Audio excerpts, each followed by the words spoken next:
वावरदा येथे माजी पालकमंत्री गुलाबराव देवकर यांच्या 67व्या वाढदिवसानिमित्त भव्य अभिष्टचिंतन सोहळ्याचे आयोजन याप्रसंगी वावरदा गावचे सरपंच राजेश वाडेकर सर यांच्या माध्यमातून यावेळी करण्यात आले होते। माजी मंत्री गुलाबराव देवकर यांच्या वाढदिवसाच्या निमित्ताने या भव्य दिव्य कार्यक्रमाचे आयोजन सरपंच राजेश वाडेकर सर यांच्या माध्यमातून करण्यात आले होते। वाढदिवस म्हटलं की लोक वाढदिवसावर खूप काही खर्च करतात, मात्र राजेश वाडेकर सर यांच्या माध्यमातून आपण समाजाचं काही देणं लागतो या उद्देशातून माजी मंत्री गुलाबराव देवकर यांचा वाढदिवस यावेळी अनोख्या पद्धतीने साजरा करण्यात आला आहे। गुलाबराव देवकर यांच्या 67व्या वाढदिवसानिमित्त 67 पंत्या लावून अप्पासाहेब गुलाबराव देवकर यांचे ऑक्शन गावातील महिला भगिनींनी यावेळी केले। त्यानंतर माजी मंत्री गुलाबराव देवकर यांनी आपल्या वाढदिवसानिमित्त केक कापला। याप्रसंगी गावातील वृद्ध व महिलांना पैठणी साड्यांचे यावेळी वाटप करण्यात आले। माजी मंत्री गुलाबराव देवकर यांनी राजेश वाडेकर सर यांनी घेतलेल्या कार्यक्रमाचे कौतुक केले आहे। आगामी निवडणुका 2024 मध्ये निवडून येण्याचा माझा मानस असल्याचा संकल्प माजी मंत्री गुलाबराव देवकर यांनी माध्यमांशी बोलताना व्यक्त केला आहे। या कार्यक्रम राबवण्यामागची आपली भूमिका वावरदा गावचे सरपंच राजेश वाडेकर यांनी आपल्या मनोगतात व्यक्त केली आहे। या कार्यक्रमाप्रसंगी माजी मंत्री गुलाबराव देवकर, वावरदा गावचे सरपंच राजेश वाडेकर सर, माजी शेतकरी संघाचे अध्यक्ष प्रवीण पाटील, माजी तालुका काँग्रेसचे अध्यक्ष सुभाष पाटील, कृषी उत्पन्न बाजार समितीचे संचालक दिलीप अण्णा पाटील, डॉक्टर अरुण पाटील, माजी शेतकरी संघ अध्यक्ष अरुण पाटील, विकास सोसायटी शिरसोलीचे चेअरमन विजय बारी,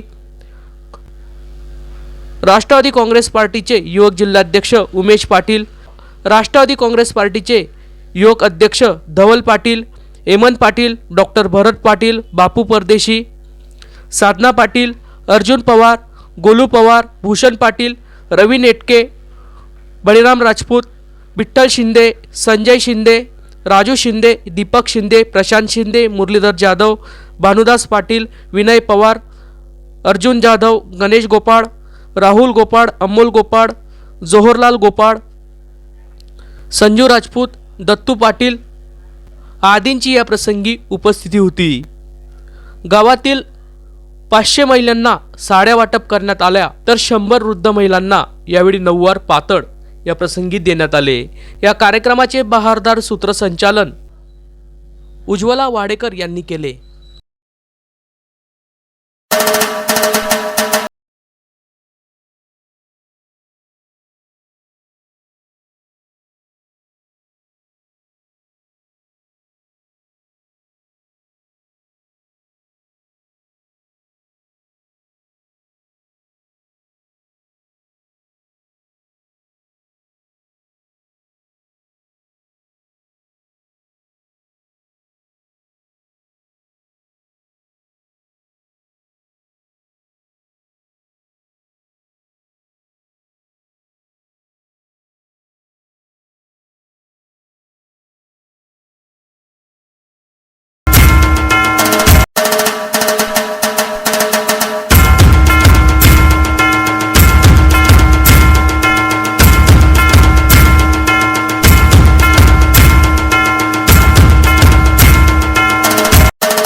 सर्वप्रथम मी वाडेकर सरांचं, मॅडमचं आणि तुमच्या सर्व भगिनींचं मनापासून या ठिकाणी आभार मानतो की आज आपण सर्वांनी मला वाढदिवसाच्या निमित्तानं या ठिकाणी शुभेच्छा सदिच्छा दिल्या, इथं ओवाळणी केली आणि खूप खूप आशीर्वाद दिले।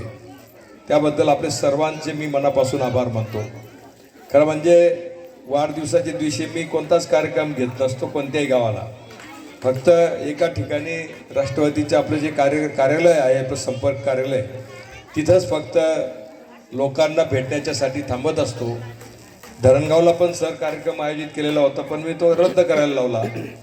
पण तुमची भीड होती, तुमचा आग्रह होता, तुम्ही काय ऐकायला तयार नव्हते, त्याच्यामुळे तुम्हाला इथं वेळ द्यावा लागला आणि यावं लागला. अजून तिथं भेटणाऱ्यांची गर्दी थांबलेली आहे. पण खूप मला आनंद होतोय की वाडेकर सर आपल्या गावचे सरपंच आहेत. बऱ्याच कार्यक्रमांना मला येता आलं. आता मागचे पण कार्यक्रम झाले, वेगवेगळ्या मोठ्या साहित्यांचं, पिठाच्या गिरणींचं वाटप झालं. गरजू महिला भगिनींना चांगली बक्षिसं दिली. त्या ठिकाणी गरजू अशा ज्या जीवनावश्यक वस्तू आहेत त्याचं वाटप या ठिकाणी केलं. मी मागे पण बोललो होतो की ग्रामपंचायतीचा जो निधी आहे तो 15 वित्त आयोगाचा असेल किंवा कोणत्या वेगवेगळ्या योजनाचा असेल, त्या योजनांमध्ये त्याच्यामध्ये अनेक प्रकार असतात की त्याच्यामध्ये काय काय केलं पाहिजे, गरिबांसाठी काय केलं पाहिजे, महिलांसाठी काय केलं पाहिजे, लहान समाजाच्यासाठी काय केलं पाहिजे, हे सगळ्या प्रकाराचा निधी त्याच्यामध्ये आलेला असतो. आणि तो आल्याच्या नंतर त्याचे वाटप तो त्या गावातील त्या नागरिकांपर्यंत, लाभार्थींपर्यंत बरोबर पोहोचला पाहिजे, याचा हा उद्देश त्याच्यामध्ये खास करून शासनाचा असतो. परंतु बऱ्याचशा गावांना आपण बघतो की ह्या निधीचं वाटप व्यवस्थित होत नसतं आणि बऱ्याचशा ग्रामस्थांना, नागरिकांना त्याची माहिती पण होत नसते. परंतु मला सांगायला आनंद होतो, मी वाडेकर सरांचं सरपंच म्हणून त्यांचे सर्व सदस्य असतील त्यांचं मनापासून कौतुक करतो की आपण सर्व जो निधी येतो त्या निधीचं वाटप आपल्या गावातील नागरिकांना पुरेपूर त्याचा लाभ झाला पाहिजे यासाठी त्याचा उपयोग आपण करत असतात. आणि त्याच्यामुळे खूप चांगलं वातावरण या ठिकाणी निर्माण करण्याचं काम चाललेलं आहे. गावातला जो व्यक्ती आहे, नागरिक आहे, तो सगळ्या योजनांच्या पासून त्याला फायदा झाला पाहिजे, उपयोग झाला पाहिजे, या उद्देशानं अशा पद्धतीचे कार्यक्रम या ठिकाणी आयोजित केले जातात. आज आपल्या सगळ्या भगिनींना या ठिकाणी साडीचं वाटप ते करणार आहे आणि त्याच्यामुळे एक चांगलं वातावरण निर्माण झालं. संक्रांती गेली, आता मॅडम म्हटल्याप्रमाणे हळदी कुंकाचे कार्यक्रम सातत्यानं होत असतात आणि त्याच्यामुळे हा खऱ्या अर्थानं हळदी कुंकाचा कार्यक्रम आयोजित केल्यासारखा आहे. म्हणजे दुग्ध शर्करा योग आहे. म्हणजे माझा वाढदिवस पण तुम्ही साजरा करताय आणि हळदी कुंकासारखाचा कार्यक्रम पण या ठिकाणी साजरा होतोय. आणि हा जो खर्च करतायत सर, हा स्वतःच्या खर्चाने करतायत, ते काही ग्रामपंचायतीच्या खर्चामध्ये टाकत नाही. ग्रामपंचायतीच्या खर्चामधून बाकीच्या योजना त्यांनी राबवल्या, बाकीच्या वस्तू देण्याचा प्रयत्न केला. पण आज जे आहे, आज त्यांचं म्हणणं असं होतं की खऱ्या अर्थानं वाढदिवसाच्या दिवशी, म्हणजे माझ्या माध्यमातून माझ्या वाढदिवसाच्या दिवशी आपल्या गावातील महिला भगिनींना काहीतरी दिलं पाहिजे, सप्रेम भेट दिली पाहिजे, या हेतूनं स्वखर्चातून त्यांनी या ठिकाणी हा उपक्रम राबवलेला आहे. मी त्यांचं मनापासून अभिनंदन करतो. म्हणजे आपण पाहतो समाजामध्ये खूप मोठे मंडळी असतात, म्हणजे करोडपती असतात, अब्जोपती लोक असतात, खूप असतात असे, पण देण्याची दानत लागते.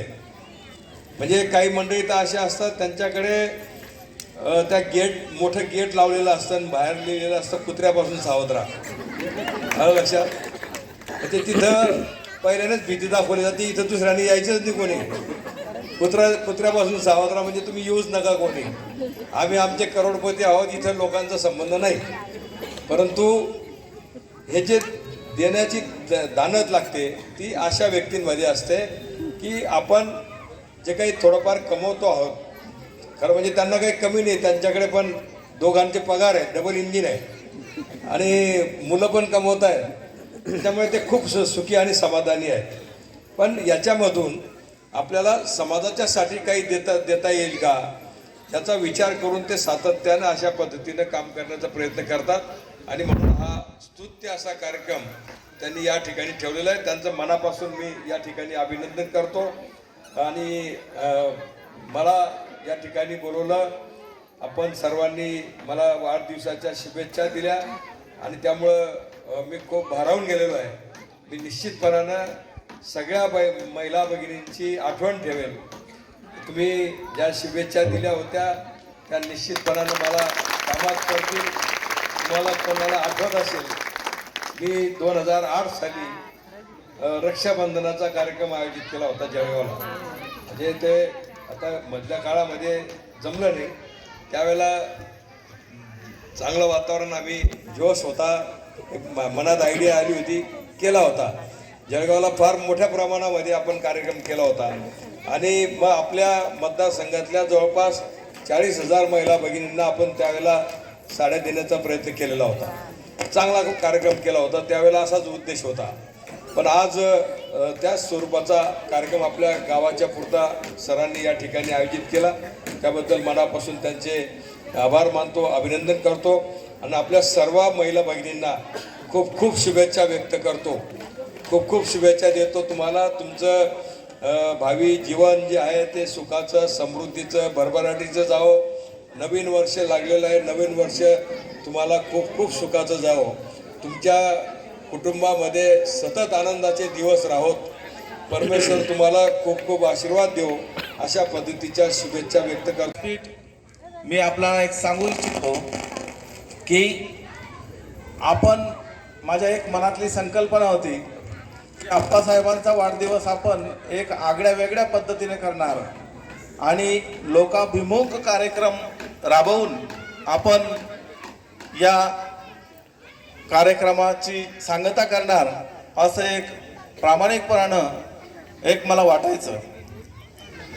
मित्रांनो, आपण वेगवेगळ्या प्रकारचा खूप खर्च करतो, पण माझ्या गावातील महिला भगिनी, माता या खरोखर या अशा कार्यक्रमांमध्ये त्यांना संधी मिळाली पाहिजे किंवा त्यांच्या उपयोगाची गोष्ट काहीतरी दिली गेली पाहिजे, तरच खरा वाढदिवस साजरा होईल असं माझ्या मनाला वाटलं होतं. आणि ती संकल्पना मी या ठिकाणी तुमच्या सगळ्यांच्या साक्षीनं, तुमच्या मदतीनं राबवित आहे. मला खूप अभिमान, आदर वाटतो आप्पासाहेब माझ्या गावातील एवढ्या महिलांचा, की ज्यांनी मला भरभरून प्रेम दिलं. आणि हे असंच प्रेम आप्पासाहेबांना आपल्याला मिळणार आहे आपल्या येणाऱ्या निवडणुकीमध्ये. आपण सर्व टकलावून वाट पाहतोय की मतदान केव्हा होतंय आणि आपल्याला एक चांगलं, प्रतिभाशाली, कुशल अशा प्रकारचं प्रेरणास्थान, आदर्श असं व्यक्तिमत्व आप्पासाहेब, एक प्रेमळ स्वभावाचे, स्वज्वळ, करारी, धडाडी, हसतमुख, जनसामान्यांवर प्रचंड प्रेम करणारे, कार्यकुशल, कर्तृत्ववान, असाधारण अशा प्रकारची बुद्धिमत्ता, सुशिक्षित, लोकप्रिय, सर्वांना भावणारं, प्रभावशाली अशा प्रकारचं व्यक्तिमत्व आहे. मित्रांनो, आप्पासाहेब एकवचनी बाणेदार आहेत. प्रचंड विनयशीलता त्यांच्यामध्ये आहे आणि जो सुशिक्षित असतो, चारित्र्य संपन्न असतो, काहीतरी शिकलेला असतो, त्याच माणसामध्ये खरोखर विनयशीलता असते.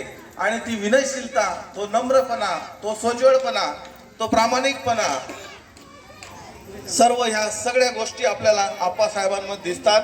मित्रांनो, आपलं हे नेतृत्व एक कार्यकुशल नेतृत्व आहे. एक कुशल नेतृत्व, स्किलफुल अशा प्रकारची पर्सनॅलिटी आपल्या समोर आप्पासाहेबांच्या रूपाने आहे. आदरणीय आप्पासाहेब जसं सर्व प्रचंड जनतेवर प्रेम करणारे, युवकांचे लाडके, गरजवंतांचे सुखदुःखाच्या कामी नेहमीच धावणारे, अशा प्रकारचं हे व्यक्तिमत्व आहे. आदरणीय आप्पासाहेब गुलाबरावजी देवकर हे आज 67 वर्ष यांना पूर्ण होत आहेत आणि या निमित्तानं एक वेगळं म्हटलं पुष्पगुच्छ द्यायपेक्षा आपण आदरणीय आपल्या पक्षाचे, राष्ट्रवादी काँग्रेस पार्टीचे सर्वेसर्वा अध्यक्ष शरदजी पवार यांचं जे त्यांनी लिहिलेलं पुस्तक आहे, लोक माझे सांगाती, ह्या पुस्तक देऊन आपण आप्पासाहेबांचा सत्कार केलेला आहे. मित्रांनो, बोलण्यामध्ये आप्पांच्या नेहमीच रस असतो, नेहमीच आपल्याला योग्य अशा प्रकारचं मार्गदर्शन लाभतं. आपण आप्पासाहेबांकडे केव्हाही कोणत्याही क्षणी कोणत्याही कामासाठी गेलात तर आपण एक समाधानी वृत्तीनं आपण त्या ठिकाणाहून येतो आणि अशा प्रकारचं चारित्र्य संपन्न व्यक्तिमत्व आपल्या भागाला लाभलेलं आहे आणि आपण यापुढे सुद्धा आप्पासाहेबांना भरघोस मतांनी निवडून द्यावं अशी मी प्रामाणिकपणे सर्वांना या निवेदनाद्वारे आणि वाढदिवसाच्या प्रसंगी विनंती करतोय. त्यांचं एक वचन जे बोलतात तेच करतात, तशाच प्रकारे अनुभवतात, अंगीकारतात, दिलेला शब्द पाळतात, शब्दाला जपतात, शब्दाला धन मानतात, शब्दाला रत्न समजतात. एवढं उत्तुंग अशा प्रकारचं हे व्यक्तिमत्व आहे. आपण मला वाटायचं की आप्पासाहेबांना माझ्या गावातील महिलांचा आशीर्वाद मिळाला पाहिजे आणि हा आशीर्वाद नेहमीच आप्पांना मिळत राहो अशी मी एक प्रामाणिक विनंती करतो. आप्पासाहेब, या ठिकाणी मी सरपंच असताना या ठिकाणी मी जेव्हा काल परवापासून जसं आमचं ठरलं की अशा प्रकारचा कार्यक्रम आपल्याला करायचा आहे, तर त्याच्यामध्ये बरेच असे लोक काही माझे विरोधक ते म्हटले शासकीय कार्यक्रम नाही, असं नाही तसं नाही. अरे हा माझा भावनेचा प्रश्न आहे, भावनिक कार्यक्रम आहे, सर्व महिलांचा कार्यक्रम आहे. मग आम्ही ग्रामपंचायतला कुलूप लावू, अमकं करू ढमकं करू. म्हटलं व्हॉटेवर इट मे बी, जे तुम्हाला करायचं ते करा, आम्हाला हा कार्यक्रम आप्पांचा पार पाडायचा असं आम्ही ठासून त्यांना सांगितलं. या ठिकाणी आप्पासाहेबांना वाढदिवसानिमित्त खूप खूप शुभेच्छा देतो. आप्पासाहेबांना योग्य अशा प्रकारचा आशीर्वाद देवाचा लाभो, त्यांना दीर्घायुष्य लाभो एवढी परमेश्वर चरणी प्रार्थना करतो आणि माझे 2 शब्द संपवतो. वावरदा गावाचे सरपंच आमचे सहकारी मित्र वाडेकर सर आणि वाडेकर मॅडम आणि त्यांच्या परिवाराने या ठिकाणी माझ्या वाढदिवसाच्या निमित्तानं गावातील तमाम महिला भगिनींना साडीचं वाटप करण्याचा कार्यक्रम या ठिकाणी आयोजित केलेला होता. त्या निमित्तानं माझा सत्कार पण त्यांनी केला. मला वाढदिवसाच्या निमित्तानं शुभेच्छा दिल्या. मोठ्या प्रमाणामध्ये आरत्या लावून ओवाळणी केली. सुंदर अशा कार्यक्रमाचं आयोजन या ठिकाणी त्यांनी केलेलं होतं. स्वतःच्या खर्चातून गावातल्या महिला भगिनींना माझ्या वाढदिवसाच्या निमित्तानं त्यांनी या ठिकाणी अतिशय चांगल्या दर्जाच्या पैठणींचं वाटप केलेलं आहे आणि त्यामुळं आम्हा सर्व कार्यकर्त्यांना, राष्ट्रवादीच्या सर्व पदाधिकाऱ्यांना मनापासून आनंद झालेला आहे की त्यांनी उदार मनानं या ठिकाणी ह्या स्तुत्य अशा कार्यक्रमाचं आयोजन केलं आणि त्यानिमित्तानं गावातील महिला भगिनींना एक चांगली भेट देण्याचा प्रयत्न त्यांनी केला. आगळा वेगळा वाढदिवस साजरा करण्याचं काम त्यांनी या ठिकाणी केलेलं आहे. मी त्यांचे मनापासून या ठिकाणी आभार मानतो. भविष्यामध्ये सुद्धा असेच उपक्रम आपण राबवाल आणि त्या माध्यमातून गावाचा विकास कराल ही अपेक्षा या ठिकाणी व्यक्त करतो. त्यांच्या माध्यमातून निश्चितपणानं गावामध्ये चांगल्या पद्धतीचे उपक्रम राबवले जात आहेत. गावातल्या नागरिकांना वेळोवेळी मदत करण्याचं काम वाडेकर सर सरपंच म्हणून या ठिकाणी करतायत. संकल्प काय केला आजच्या वाढदिवशी आपण? विधानसभा हे टार्गेट आहे. विधानसभेला निवडून येणं हाच संकल्प आहे. आमच्या सगळ्या कार्यकर्त्यांनी, पदाधिकाऱ्यांनी केलेला आहे. Hello guys, please like, comment and subscribe our channel.